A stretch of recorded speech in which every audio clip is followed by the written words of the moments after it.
Good evening friends, स्वागत है आपका आपके अपने यूट्यूब चैनल रोनी शॉर्ट ब्लॉग में। मैं आशा करता हूँ कि आप सभी बढ़िया होंगे। भक्त शिरोमणि मीराबाई मंदिर और चारभुजानाथ जी के दर्शन करने के बाद उनके साथ ही सटे हुए मीरा स्मारक, जो कि मीराबाई की जीवनी के बारे में उसमें सब कुछ बताया गया है, जिसे राव दूधागढ़ के नाम से भी जाना जाता है। तो हम उसको भी एक बार देख लेते हैं। मीरा स्मारक में मीराबाई की जीवनी को दर्शाया गया है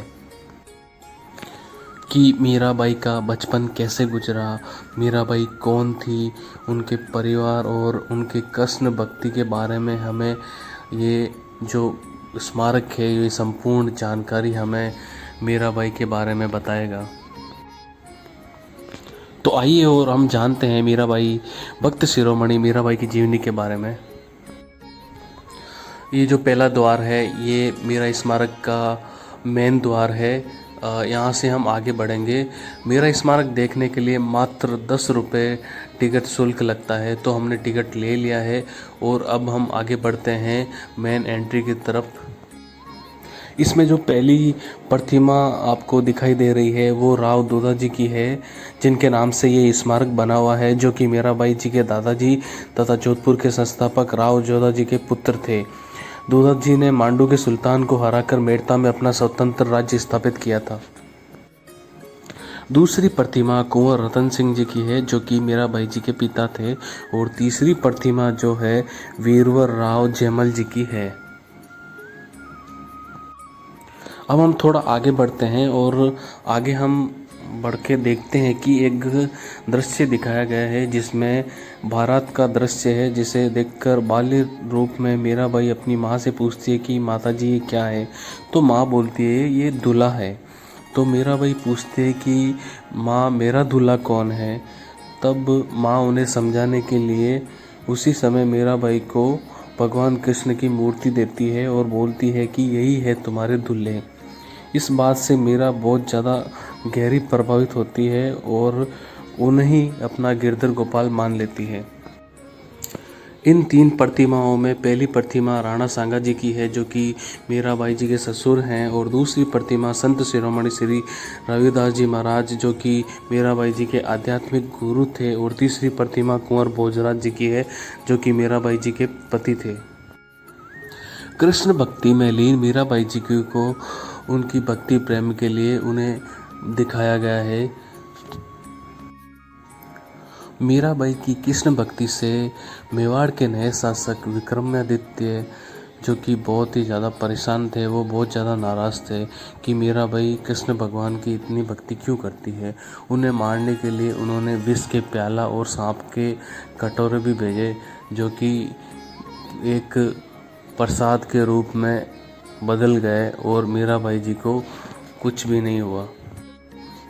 मीराबाई जी की शिक्षा का जिम्मा पंडित गजाधर के ऊपर था। मीराबाई ने पद रचना, संगीत, वाद वादन और नृत्य की शिक्षा प्राप्त की थी। मीराबाई ने अपने शादी के बाद अपने गुरु पंडित गजाधर को भी अपने साथ चित्तौड़ लेके चले गए थे और उन्हें भूमि भी प्रदान की थी। मीराबाई जी का विवाह 13 वर्ष की आयु में मेवाड़ के राणा सांगा के सबसे बड़े पुत्र भोजराज जी के साथ हुआ था। विवाह के समय मीराबाई अपने आराध्य भगवान कृष्ण की मूर्ति भी चित्तौड़ ले गई थी। राणा सांगा ने खुश होकर किले में मंदिर भी बनवाया और मूर्ति की प्रतिष्ठा भी की, जिसे आज चित्तौड़ में इसे मीरा मंदिर के नाम से भी जाना जाता है। मीराबाई के मन में भक्ति भाव का विचार इसलिए भी उत्पन्न हुआ क्योंकि उनके दादाजी राव दूधा वैष्णव संप्रदाय के अनुयायी थे, तो उनके घर पे वैष्णव संतों का आना जाना लगातार बना रहता था। संतों के संस्कारों की छाप तो मीराबाई पे पड़नी ही थी। मेवाड़ के महाराणा सांगा का युद्ध मुगल शासक बाबर के साथ हुआ था, जिसमें उनके ज्येष्ठ पुत्र कुंवर भोजराज, जो कि मीराबाई जी के पति थे, वीरगति को प्राप्त हो गए थे। बाद में महाराणा सांगा ने मीराबाई को हाथ खर्च के लिए मेवाड़ के कुछ क्षेत्रों के गांव उन्हें दे दिए थे। उन्हें संभालने के लिए कामदार भी उन्हें दिए, जो कि जागीरों की आमदनी इकट्ठा किया करते थे और उसका हिसाब रखा करते थे। विवाह के 7 वर्षों के बाद ही मीराबाई विधवा हो गई थी। मीराबाई के बाद का जीवन भगवान कृष्ण की भक्ति भजन कीर्तन में ही निकला था। मीराबाई ने जब चित्तौड़ छोड़ने का फैसला कर लिया तब राव वीरमदेव ने तीर्थ यात्रा के लिए मीराबाई को रथ और सशस्त्र सैनिकों के साथ मीराबाई को विदा किया और उनका सम्मान के साथ उनको सैनिकों के साथ भेजा। मीराबाई जब वृंदावन पहुंची तो वृंदावन में मीराबाई कई वैष्णव संतों से मिली। उनमें से एक वैष्णव संत जीव गोस्वामी जी थे, जो कि उनकी प्रसिद्धि बहुत ही ज़्यादा फैली हुई थी और भक्ति के क्षेत्र में दूर दूर से लोग उनसे मिलने के लिए आते थे। दर्शन की जिज्ञासा से मीरा आश्रम में पहुंची थी। ऐसा कहा जाता है कि उनका ये प्रण था कि वो किसी भी स्त्री को उसके मुख से उन्हें नहीं देखेंगे। तब मीराबाई ने बोला, वृंदावन आई जीव गोसाई, जुस्सो मिली झिली, तिया मुख देखिबे की पन ले छुटाए। तात्पर्य यही था मीराबाई जी का कि मीराबाई ने बहुत ही विनम्र भाव से जीव गोस्वामी जी से निवेदन किया और पूछवाया कि क्या वृंदावन में श्री कृष्ण के सिवा कोई दूसरा पुरुष नहीं है। जीव गोस्वामी मीराबाई के भाव को तुरंत समझ गए और उन्हें आदर के साथ अंदर बुलाया।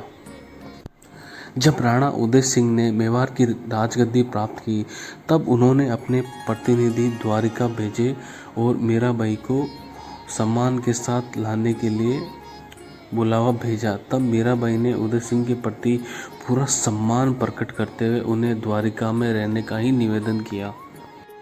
मीराबाई ने द्वारिका धाम में अपना एक बहुत ही बड़ा अनक्षेत्र स्थापित किया। मीराबाई चित्तौड़ से निकलने के बाद पुष्कर और मेड़ता भी गई थी। जयमल राठौर ने मीराबाई को लाने के लिए कुल पुरोहितों को भेजा, जो कि मीराबाई को मनाकर ले आने वाले थे, लेकिन मीराबाई ने उन्हें मना कर दिया। मीराबाई ने आराध्य रणछोड़ दास से मंदिर में जाकर प्रार्थना की, है प्रभु, मैं आपको पुनित धाम को कभी भी त्याग नहीं सकती, मुझे आप अपने से अलग मत करो।